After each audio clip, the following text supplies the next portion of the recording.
నమస్తే సార్. ఏంటయ్యా నమస్తే, నా అప్పు ఎప్పుడు ఇస్తావు? డబ్బులు లేవు సార్. మొన్నే కదా 1వ తారీఖు జీతం పడింది, డబ్బులు లేవంటావేంటి? నేనే కాదు సార్, మా మధ్య తరగతిలో పుట్టిన ప్రతి వాడికి ఇదే సమస్య. ఎందుకంటే బుర్ర నిండా ఆశలు, ఇంటి నిండా కష్టాలు, పెరిగిన ధరలు, తరగని బాధలు, నీళ్ళ వాడికి, పాళ్ళ వాడికి, కరెంటుకి, రెంట్కి, కోడళ్ళకి, అల్లుళ్ళకి, కూతుళ్ళకి, పండక్కి, పబ్బాలకి, శుభాలకి, అశుభాలకి, అన్నిటికీ ఖర్చు ఖర్చు ఖర్చు. తెల్లవాడితే సమస్య, నోరు ఇప్పితే డబ్బు, అడుగేస్తే అప్పు, అన్నిటికీ సాకు 1వ తారీఖు. 1వ తారీఖు 1వ తారీఖు అని చెప్పి 30 రోజులు ఎదురు చూస్తాం సార్. చివరికి అది ఇలా వచ్చి అలా వెళ్ళిపోతుంది. వరద బాధితులను కదా ఆదుకునే దానికి హెలికాప్టర్ వచ్చినట్టు 1వ తరగతి వాడికి 2వ తరగతి, 2వ తరగతి వాడికి 3వ తరగతి, ఇలా ప్రతి తరగతి వాడికి ఎదుగుదల ఉంటుంది సార్. మా మధ్య తరగతి వాడికి ఎదుగుదల ఉండదు సార్.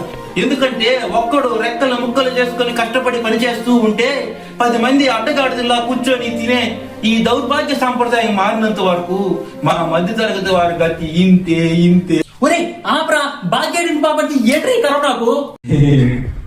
డబ్బులు లేవన్నా, అందుకే ఏమిటి సిగ్గుపడుతున్నారా?